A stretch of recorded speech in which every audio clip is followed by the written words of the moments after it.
Thanks for checking out the pilot episode of The Big Giant Heads. First, a quick round of introductions. I'm David. And I'm Megan. And who might you be, dear listener? Are you a parent? Well, then we have at least one thing in common. If you're not a parent, that's okay. This really isn't a parenting show. But if you're into conversations and stories about the times we grew up, the wacky world of raising our kids, and a playful look into the future, we have a lot to talk about. And if you are our kids in the future, firstly, hi. And secondly, maybe this will give you a little insight into what the hell we were thinking as we raised you.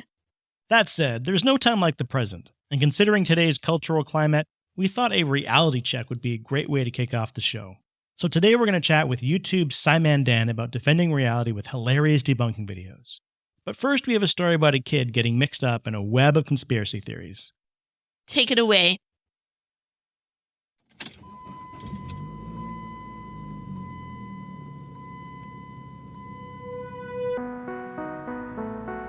So, my dad and I were on our way to the office of our internet provider. And I was a little nervous because this didn't seem like a punishment. But after this, I knew there would be changes around the house. For now, though, my dad said he just needed me to help explain what I had done. But we had had trouble dialing into the internet before. This company wasn't known for its reliability. They were known for their discount internet plans. For $1 a month, we got 1 hour of internet per day. This was a limit I blew past every day since we signed up. They never seemed to notice, which is why I didn't think twice when I asked an online friend to email me hundreds of files for my website. But when we couldn't connect for a few days, it was clear they did notice something. The files had crashed their servers, cutting off the internet for all their customers. And a simple phone call wasn't going to convince them to lift the ban they put on our account. When we pulled into the parking lot, I wasn't surprised to see our discount internet provider was based in a run-down office park. It was the kind of low-rise building where the offices were identified only by numbers. There wasn't much activity, except for a flickering massage sign above a blacked-out door. And another, the corner unit, had its door propped open with a chair. Could this be the source of our internet?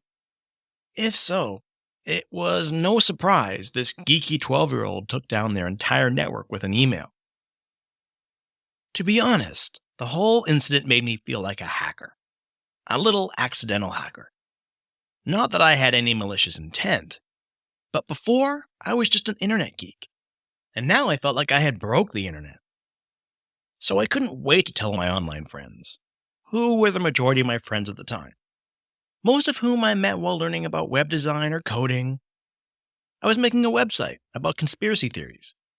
Nothing like today's wacky flat earthers or space deniers. Aliens were my conspiracy of choice. But unlike some of my friends who took things a little more seriously, I was more into the TV shows that had aliens. Shows like Unsolved Mysteries and X-Files were my perfect Friday night, and inspired tons of material for my website. Then there was this quirky show, Third Rock from the Sun. As much as I was into aliens, I loved a good sitcom. Add aliens into the mix, and I was all over it. My favorite character in Third Rock from the Sun was the mission leader, the Big Giant Head. A nickname I also used for my parents whenever, like the other characters in the show, I was given seemingly arbitrary orders. And this mission didn't feel any different, because, according to my dad, getting back our internet was a two-man job. When we entered the corner unit with the chair doorstop, we found ourselves in one of 3 hot little rooms. Each was connected by a doorway with the doors removed, which allowed bundles of wires to flow between and converge towards the farthest room, where 2 guys were eating takeout, surrounded by open computers.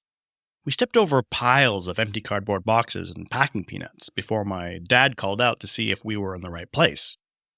At first, the 2 guys looked suspicious of us. But when my dad explained why we were there, one of them said, "Oh, it's you."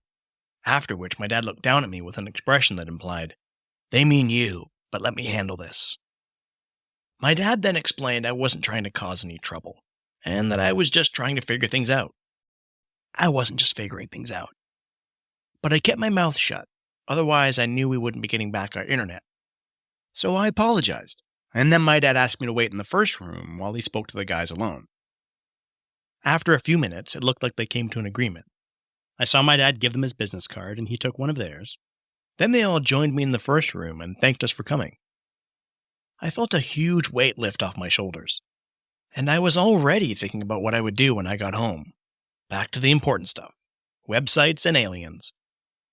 And I also appreciated how my dad and I fixed the problem together. The mission didn't seem so arbitrary after all. But that would be the last time I'd feel that way for a while. On the way home, my dad began asking me about the online friends that had sent me all those files. I explained they were guys like me. They had websites or message boards, and they were teaching me all about the internet. But in expressing my enthusiasm over these friends, I was inadvertently freaking my dad out.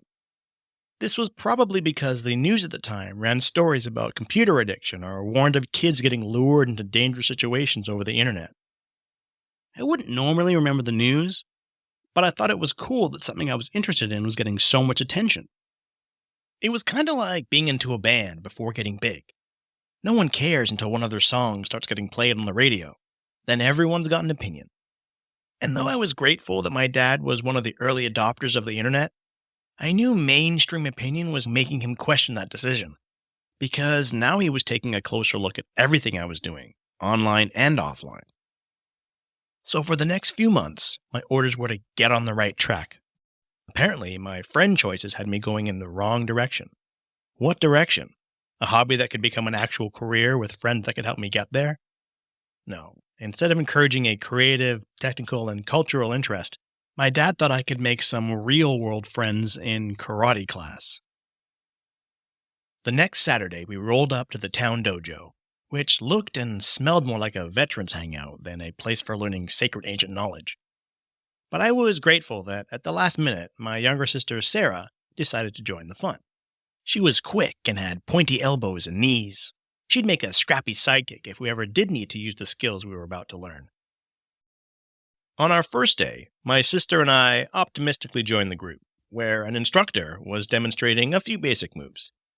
I immediately noticed that we were the only two not wearing the typical karate outfits.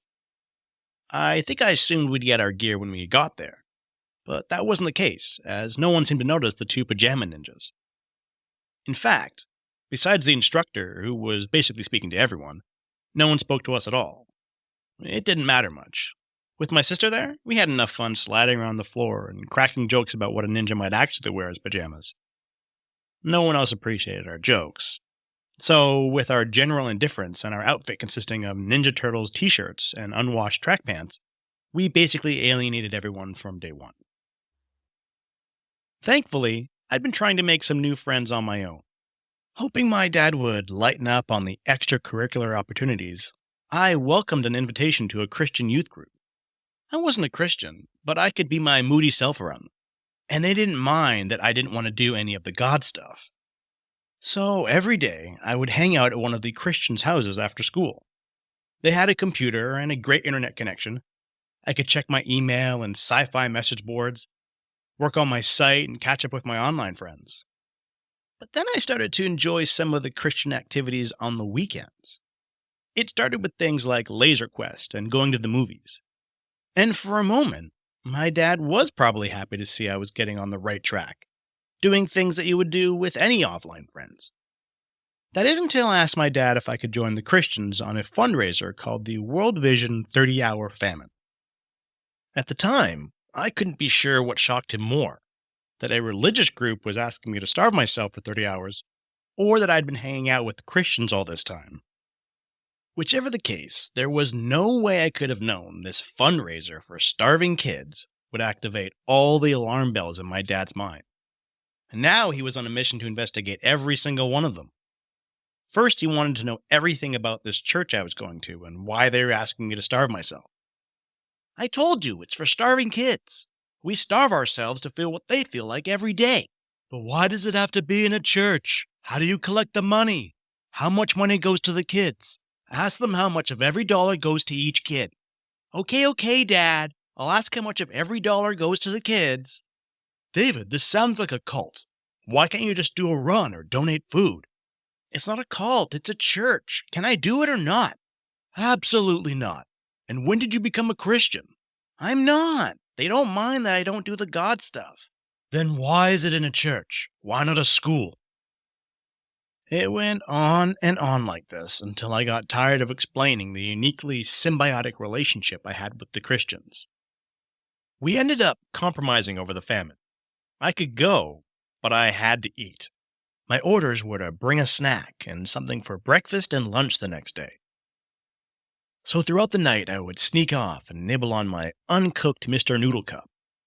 In the morning, I ate dry cereal while the others enjoyed a glass of juice. It was weird for everyone, but I was happy to have 30 hours away from my dad anyway. My dad's next orders were that I could only use the internet when he was home. This made me furious. By my logic, I was a pretty good kid. I wasn't skipping school or hanging out with the wrong crowd. I was just a geek with a website. So after my World Vision faux famine, I started spending even more time with the Christians. Not just for the internet. They were real friends now. I'd stay for dinner and even started to study with them. But when I would come home, I'd still go straight to our family computer, which didn't help the mood around my house. Because, of course, my dad knew I was going online every chance I could. Strangely, though, he really didn't mention it anymore. But it's exactly times like this when you should be most suspicious of your enemy. Because in this eerily peaceful time, I found out my dad was keeping closer tabs on me than I could have ever imagined. And it started with my website. One day after school, when I was at one of the Christians' houses, I wasn't able to log in to update my website. And when I checked it in the browser, I got the ominous 404 page not found error. I knew my dad had something to do with this. Enraged, I raced home, only to find the computer moved from the family room to my parents' bedroom. My dad then told me he had canceled our internet plan, and that was probably what took down my website. I was then ordered to come straight home after school every day from now on. What the hell was going on? I didn't know it at the time, but apparently something on my site had given my dad the impression that I was in contact with someone from an alien-worshipping web design cult. And this cult, they had all just killed themselves. I had no idea. All I was mourning was the loss of my website. The higher source was a web design company that used their business to recruit followers to the Heaven's Gate cult. They were a religious UFO millennium cult. It was all over the news. 39 people ages 27 to 72 were dead. And as far as my dad was concerned, I could have been one of them. First you wanted to starve yourself. What next? But I didn't even know about this mass suicide, or if I had even spoken to any of these cultists, who, by their account, hadn't killed themselves, only shed their human forms for the next plane of existence on a spacecraft traveling behind a comet. This detailed explanation did not help my case. My dad had made a conspiracy theory about me, and he believed it as much as I believed aliens were among us. But I resented that he'd think I was so impressionable that I could go from moody teenage loner to cult member.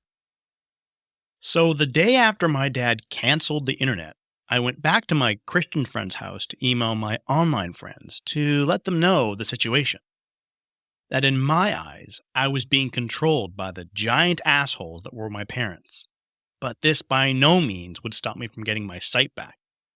I just needed to lay low for a while. A few days later, when I came home for dinner, my dad innocently asked me to get something from his jacket. I thought it might be his wallet, but there was an obvious bulk in his inner pocket. Curious, I pulled out a thick, folded stack of papers. I couldn't tell if they were still warm from a printer or if my hands were sweating. Something didn't feel right. I put the papers back and rummaged around the other pockets, pretending to look for something, anything else he could be asking me for. Just bring me the jacket. I was out of time. All I could do now was pretend I didn't suspect anything. So I casually flung the jacket over my shoulder like a runway model. But I still felt the anxiety building from a plan my dad was hatching. I tried to imagine what it might feel like to be abducted at this very moment. Would it be more surprising than what was about to happen? Back at the table, I handed my dad the jacket.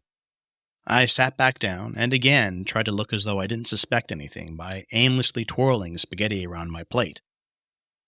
As I took a bite, my dad calmly pulled out and delicately unfolded the papers. Now, as a self-proclaimed accidental hacker, I don't know why I didn't suspect this could happen, but I do know how it did happen. My dad was buddy-buddy with the staff at our internet provider after I crashed their servers. And this was how he was now reading the emails I'd sent to all my friends. My stomach dropped. The food I was chewing lost all taste, and the remaining half-chewed pasta absorbed any moisture in my mouth. My dad, on the other hand, he continued to eat effortlessly before continuing to read my words with the distinguished look of a medieval scribe. But in this case, he was the messenger and the executioner.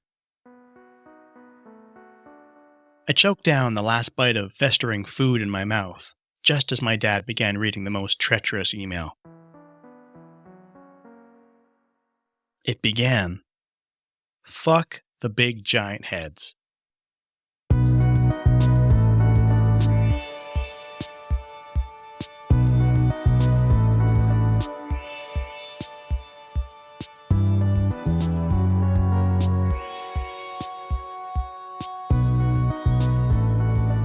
This is the reason why the show's called Big Giant Heads. Yeah, but you knew that. Maybe a little.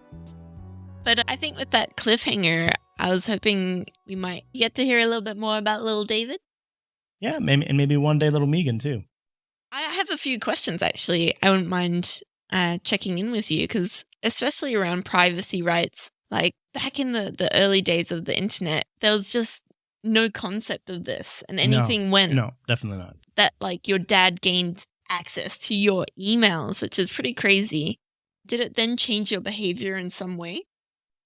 I'm pretty sure I knew this was possible, but I don't think I thought he would do it. I thought, who would read someone else's email, you know? Yeah.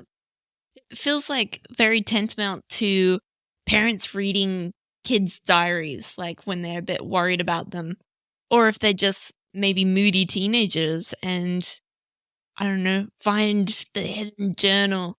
How do you handle that situation when our daughter or future kid is older? Oh, I just don't think you should do that. But I mean, Same. I think there should be some element of transparency in a house. I think I was maybe acting out. I think he was legitimately concerned about my safety, which makes sense. It wasn't justified in reality, but I can understand where he's coming from. I've met your dad. Really? I definitely think he's coming from a good place. So, love hearing the interest in aliens and conspiracy theories and what this led to in your story, the hijinks. But where did it actually stem from? I think I have to give credit to my dad for that one as well. But there was one thing that got me thinking a little deeper. My dad had the 80s rock opera version of the War of the Worlds on vinyl. He played the music in the car, but it was the full record-sized album art that added visuals that blew my mind. Hold on a second. You mentioned he had this on vinyl, and then he played it in the car. What kind of car did he have? Yeah, Like- it skipped a lot. Yeah, he had it on tape, and I had stumbled upon it, the vinyl version, in a box of his stuff. So, yeah. Yeah, so I think you had War of the Worlds, and I think my sister introduced me to Star Wars, actually. I thought those 3 movies were bananas good, and I think she also showed me Labyrinth and, those kind of cult classics. And it was back when, people would record some of these things through their VCR and like pause during the ads and sometimes forget to like hit record again. So like sometimes you just get like little bits cut off, but Yeah. you just watch it endlessly. Wait a minute. How did he become a Jedi? Who's this green guy? The first time I heard this story, I quite remember the details of But then we actually talked about it directly after, and you were like, it was the actual incident. Yeah. Heaven's Gate. Yeah. Totally real, devastating. I mean, I can truly appreciate how, with a different mindset, you could be sucked into that kind of world. I mean, today we're seeing conspiracy theories and cult like political ideologies. I think it comes down to people wanting to feel special. And one way cults do that is by making you feel like you have some special knowledge that nobody else has. Mhm. So your dad pretty much had a bit of a conspiracy theory about you, or just maybe some strong parental defense. Well, I framed it that way in the story just for the effect. I mean, I thought it was interesting how I was into what I considered to be real conspiracy theories, and obviously those aren't real. Many of them weren't real. And my dad had made up his own red flag motivated theory about me. It's just ironic that it kind of worked out that way. And I definitely didn't think of it like that at the time. But as I was writing the story, for sure. But if you ask him about it today, it was just all about the red flags. I just didn't know he had such a strong aversion to religion. I think that's where he was most concerned. Why was he concerned about the religion part? Because to him, I imagine religion and cults were the same thing, at least at that time. And I'd say in many ways, in my opinion, I think they are. If you think about it, God or any kind of supernatural explanation probably comes from a similar cognitive bias. That felt like a nice segue to our first conversation. Shall we cue it up? We're really excited to have our guest for this episode. We first encountered him through the comedy of his Tinfoil Tuesdays YouTube series, where he debunks wacky conspiracy theories. But then we followed him down the rabbit hole that is Flat Earth Fridays. Now he has over 300,000 subscribers, over 57 million views, and countless comments. He's a family man, a science man, and someone who makes us laugh out loud in real life. For your listening pleasure, I'd like to introduce you to SciManDan. Thank you. Thank you very much. That was a hell of an intro. Absolutely our pleasure. We're thrilled to have you here. So let's get into it. This episode is about what's real versus what's ridiculous. And as an advocate for real science, I feel like your debunking videos are kind of a reality activism. Would you agree that we need more of your type of content? I think if we're talking about YouTube, then absolutely. There is probably, for every person like me on YouTube, I would say there's at least 10 or 15 people who spread the misinformation. There's so much of it out there on YouTube. It really is. There is a massive amount of misinformation. And the more people that want to try and combat that, then the better. And I'm just really pleased that there's other people like me who have said they've done what they've done on YouTube because they watched me. And that, to me, is half the reason why I got into it. So I was really pleased. The people like Creaky Blinder, I don't know if you've watched Creaky, Conspiracy Cats, they've all said I've inspired them, which made me feel quite happy. I had no idea. And when David put me on to kind of this line of thinking in this way of calling out these people, I think it was just like, oh gosh, I didn't even realize how big of a problem it was in the first place. Most people are like that. Yeah, most people don't really understand how much is out there in terms of all this sort of misinformation. Yeah, there's tons. And I mean, as much as you're doing to combat it, I can't help but feel like we need to do a little bit more to educate kids and adults how to discern between the facts and the fiction. It's a real tough one because I've spoken about this quite a lot before. Some people have that mindset, they're predisposed to believe in the conspiracy theories and things like that. Or more worryingly, the people that have kids and are impressioning those beliefs on their kids as well. The only thing I can say is try and get as many sources as you can for something.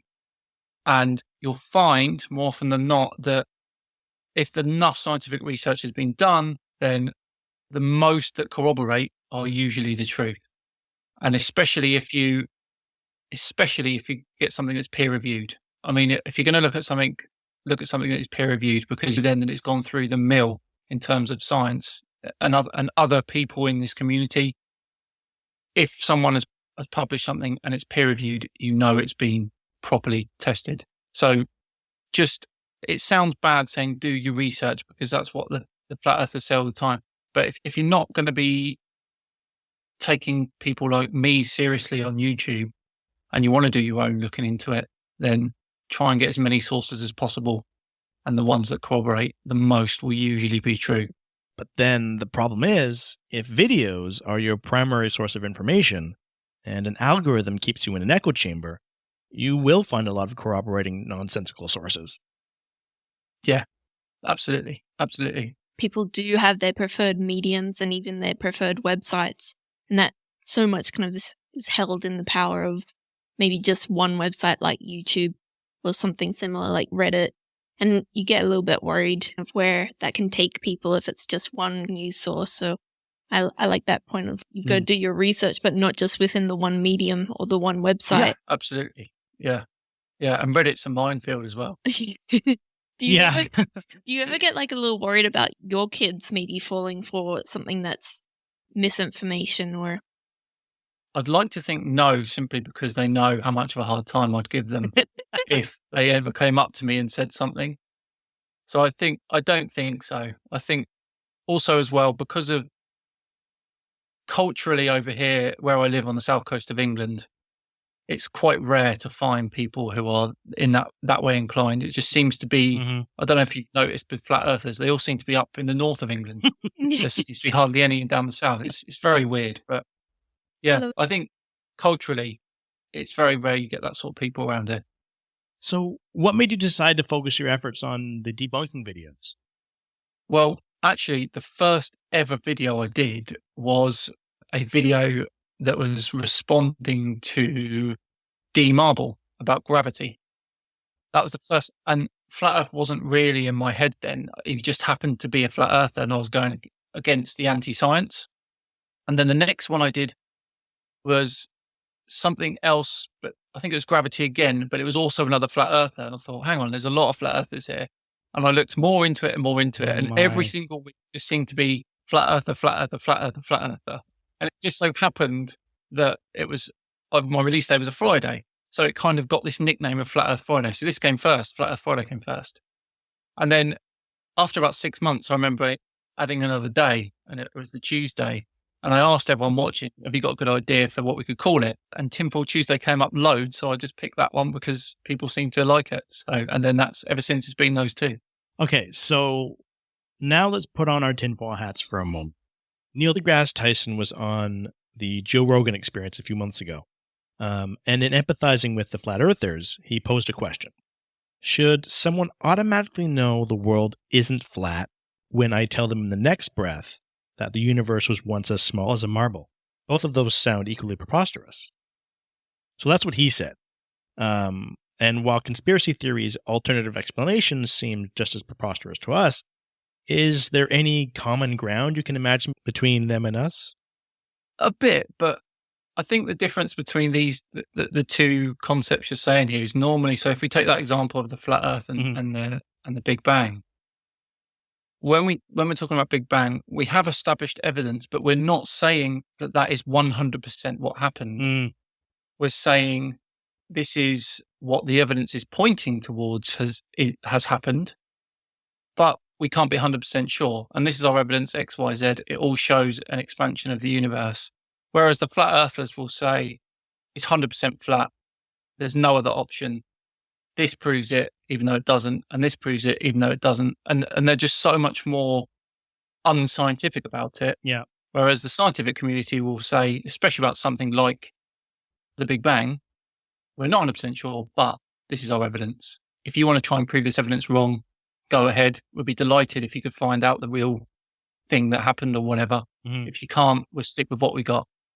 Looking back to when you were a kid, we'd love to hear about something that inspired the work you're doing today.